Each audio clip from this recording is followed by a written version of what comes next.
Alunos e alunas, bem-vindos à nossa segunda videoaula. Me chamo Ícaro Castro e estaremos juntos na disciplina de Geociências.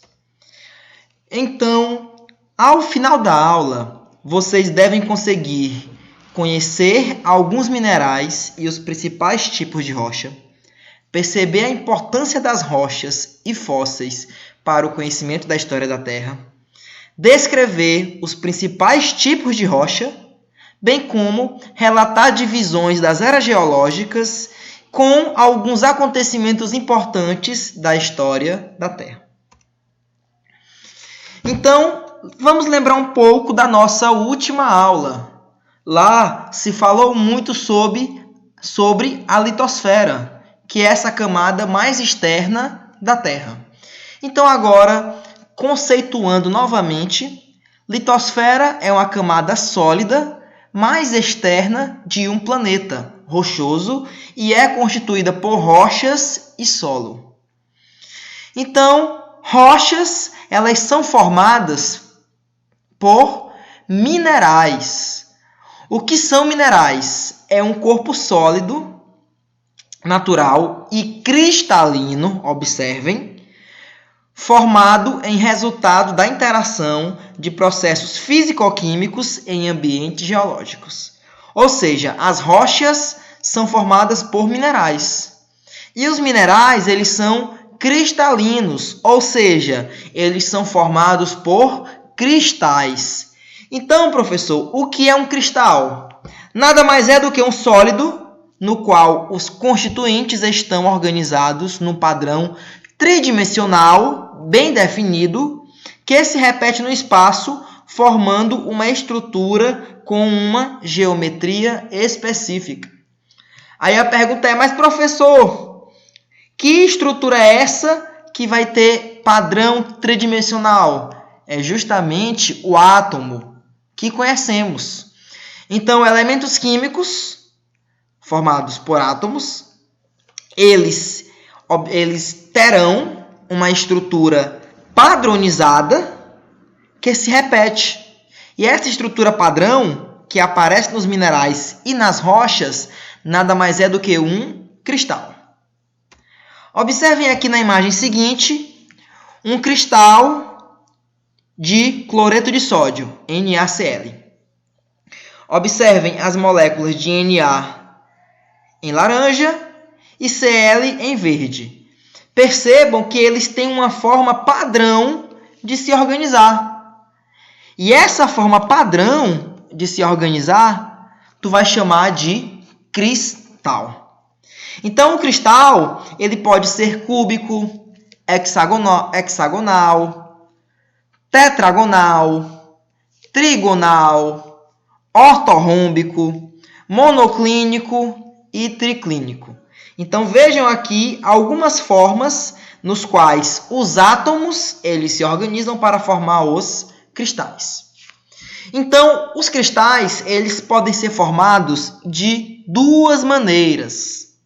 A primeira é quando você resfria elementos químicos que estão em estado líquido e o resfria a um ponto que eles passam da temperatura de fusão, ou seja, é mais frio do que a temperatura de congelamento desse composto. Então, quando isso acontece, se forma um cristal.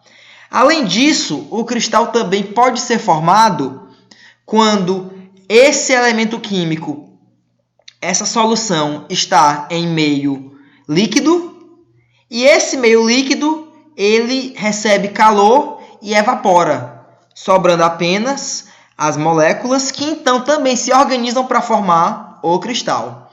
É dessa forma, por exemplo, que se formam os cristais de NaCl, através da evaporação da água e o aquecimento, formando-se então tais cristais. Então, o que seria mineral? O que seria uma rocha?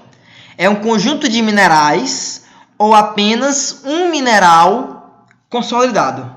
Então, vejam, existem vários tipos de minerais que formam, então, as rochas. Um dos tipos é os minerais silicatos. São os minerais que têm sílica e oxigênio. Nós temos também os minerais carbonatos, aqueles que terão carbono e oxigênio. Nós temos também minerais óxidos, aqueles que terão, por exemplo, oxigênio, mais cátions metálicos, por exemplo, ferro. Ou nós temos também minerais dos tipos sulfetos, que terão na sua estrutura o sulfeto ligado a cátions metálicos. Então vejam, todos eles são formados por átomos. Então esses minerais, eles são partes constituintes de todas as rochas. E estas podem ser de 3 tipos. Observem, rochas ígneas, rochas sedimentares e rochas metamórficas. Então vamos conhecer cada estrutura individualmente. Primeiramente, o que são rochas ígneas? São rochas formadas pela consolidação do magma. Se vocês lembrarem, na última aula eu falei sobre o manto e sobre o núcleo. E também falei que quanto mais próximo ao núcleo, mais quente é a temperatura da Terra. Como a temperatura da Terra ela é muito quente nesses locais, lá há formação de magma, que é justamente esse conjunto de minerais em forma líquida. Quando esses minerais em forma líquida eles começam a se resfriar, eles formam então as rochas ígneas. As rochas ígneas podem ser de 2 formas. Ou elas podem ser intrusivas ou extrusivas. Quando que ela é intrusiva? Quando esse magma não chega à superfície, ou seja, o magma se solidifica ainda dentro das rochas, ainda na parte interna da Terra. Então, quando isso acontece, é uma rocha intrusiva. Quando esse magma ele sai da rocha, ele é mandado para a crosta terrestre, e daí ele forma novas rochas, tu vai ter estruturas extrusivas, rochas ígneas extrusivas, porque ele sai, observe, e ele fica exposto à crosta terrestre. E no momento que ele é exposto, esse líquido começa a se chamar de lava, que tanto conhecemos como, por exemplo, no caso dos vulcões. Então, alguns tipos de rochas ígneas, elas vão ter como minerais o feldespato, o quartzo, a olivina, a biotita, a muscovita e a nefelina. Então, esses são alguns minerais que formam, então, as rochas ígneas. Nós temos também as rochas sedimentares. Então, veja, sedimentares quer dizer o quê? Que há adição de sedimentos. Então, essa rocha, ela passa milhões e milhões de anos para ser formada, uma vez que o material originado da destruição erosiva de qualquer tipo de rocha encontrado na superfície formará então a rocha sedimentar. Essa rocha ela tem ligação direta com os fósseis, uma vez que elas guardam muito bem esses achados históricos. Vamos entender. Então, em um certo período, observem, tu tens essa camada aqui de solo. Por algum motivo geológico, essa camada ela foi coberta por outra camada de sedimentos que é proveniente de outras rochas. Observem. Então, se essa camada ela foi coberta, percebam que ela vai guardar vários materiais da superfície daquele período. Então, se tinha, por exemplo, um esqueleto de algum animal, ou algum tipo de folha que conseguiu ser conservada, ou algum inseto, enfim, ele vai ficar guardado nessa rocha. Ao ficar guardado, ao ser preso, há também um impedimento que chegue oxigênio. Então, organismos que decompõem não irão conseguir decompor esses fósseis. Por isso que eles conseguem se guardar e se conservar por milhões e milhões de anos. Então, nesse caso, acontece estratificação, ou seja, a adição de sedimentos aos poucos para formar essa rocha.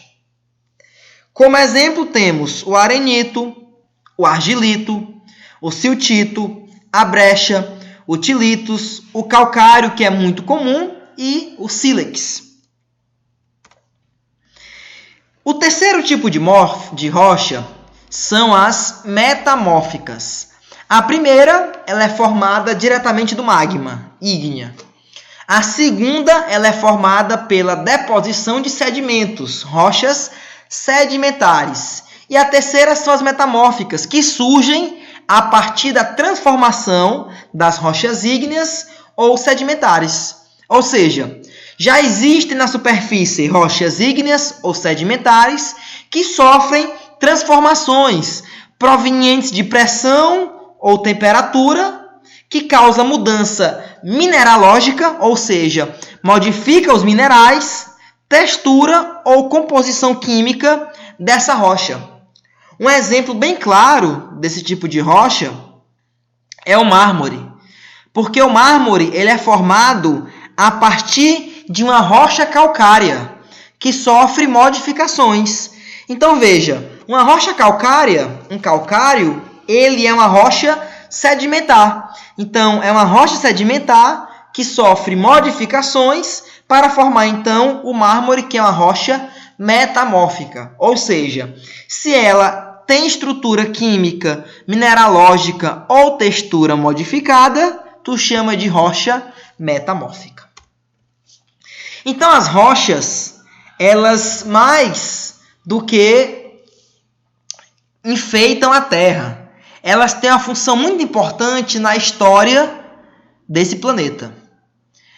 Porque através delas é possível, por exemplo, calcular através do estudo a idade de tais rochas e assim a idade da Terra. É possível observar e conhecer o clima de épocas passadas. Além disso, conhecer os terremotos e vulcanismos que aconteceram no passado, bem como a distribuição de continentes e oceanos à superfície da Terra e suas variações através do tempo geológico. Ou seja, com a Terra se conhece muito com as rochas se conhece muito da história da nossa Terra. E com os fósseis que ficam lá aprisionados sob rochas sedimentares, é possível se conhecer os animais e vegetais que existiam em épocas passadas. Então, nesse processo, tem como se conhecer tais organismos, como, por exemplo, lembram que nós falamos na última videoaula sobre o mesossauro, que é uma evidência da deriva continental? Então, esse mesossauro ele foi guardado em uma rocha sedimentar e que permite dar indícios que aquela espécie viveu no passado da Terra. Também variações do clima, uma vez que organismos estão adaptados a certos tipos de clima. Então, se aquele organismo se encontra naquele local, naquele momento, quer dizer que o clima era um tipo específico. Então, esse conjunto de rochas, eles permitem contar, e não só rochas como também fósseis, permitem contar a história da Terra.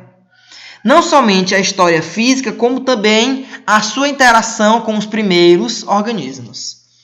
Então, na geologia, se divide a história da Terra em 4 eras.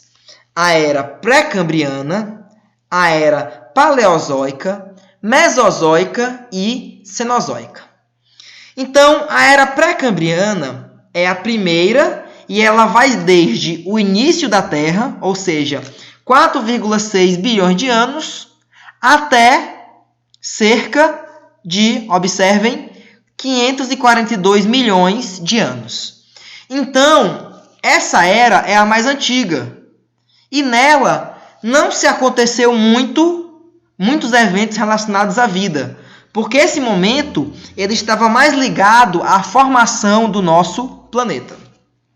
Mas vejam, nesse período aconteceu a Revolução Química, no qual moléculas começaram a se organizar para formar macromoléculas, como por exemplo aqui, observem o DNA, que se organizou e formou os primeiros seres vivos. Então, tudo isso foi nesse momento. Logo depois, nós temos a Era Paleozoica, e ela é dividida em 6 partes. O Cambriano, observem aqui, o Ordoviciano, o Siluriano, Devoniano, o Carbonífero e o Permiano. Então, no Cambriano aconteceu o aparecimento dos primeiros invertebrados aquáticos. Ou seja, aqui nesse período surgiram os animais. E no final deles também apareceram os primeiros vertebrados. Lembrem, animais vertebrados, aquele que tem coluna vertebral. No Ordoviciano, observem, apareceram os primeiros peixes, mas esses agora serão animais com mandíbula. Logo depois, no Siluriano, apareceram primeiras plantas terrestres. Então, aqui que começaram a migração das plantas para o ambiente terrestre. Veja, primeiro as plantas migraram, depois os animais, visto que eles precisam das plantinhas em ambientes terrestres. Logo depois, no Devoniano, apareceram os primeiros invertebrados terrestres e os primeiros anfíbios. Os anfíbios, eles são elo, uma vez que eles vivem em ambiente aquático e terrestre. Então, eles, de certa forma, são a prova que a vida veio da água. E eles são a transição entre a vida aquática e a vida terrestre. Ou seja, aquele animal que vivia na água e dominou o ambiente também terrestre, ele com certeza é um anfíbio. Logo no Carbonífero, observem, houve o aparecimento dos répteis, que veio logo depois dos anfíbios. E esses répteis, eles começaram a se diversificar no Permiano. Mas esse ainda não é o período de glória dos répteis. Esse período começa na Era Mesozoica, que é dividida em 3 partes: Triássico, Jurássico e Cretáceo. Quando se fala em Jurassic Park, lembram daquele filme? É porque foi no período Jurássico que houve a explosão desses organismos. O que seria explosão? O aumento deles, o seu domínio. Então veja, a Era Mesozoica começa em 245 milhões de anos até 65 milhões de anos.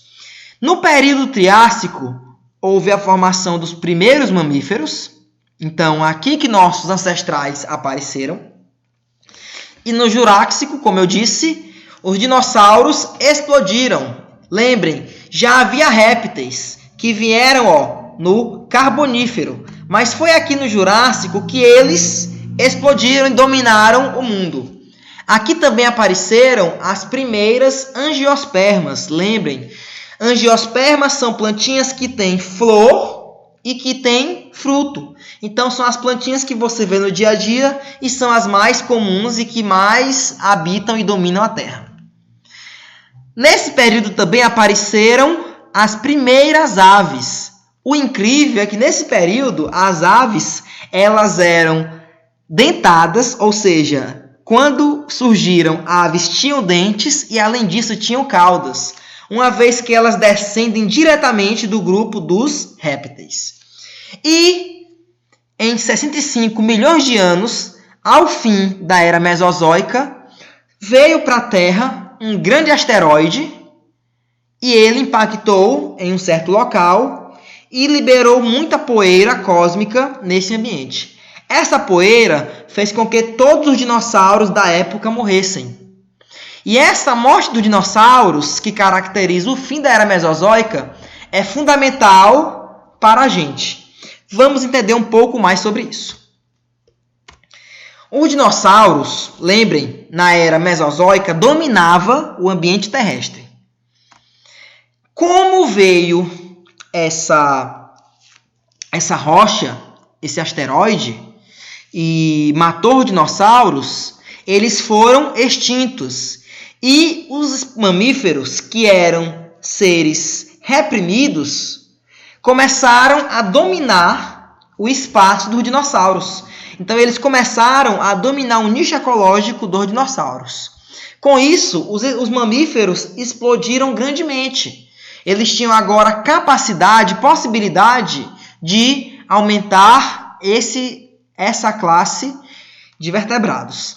Então, com o aumento dos mamíferos, foi possível surgir, no período quaternário, os primeiros humanos. Então, os primeiros humanos, eles só surgiram não só surgiram, como também dominaram a Terra, e até hoje dominam, devido a essa extinção dos dinossauros. Mas, para falar dos primeiros humanos, vocês terão que esperar mais um pouquinho, pois a história da humanidade começa na próxima aula. Eu aguardo vocês lá e até em breve. Observem aqui as referências das imagens e aqui os textos disponibilizados na plataforma da disciplina. Até uma próxima!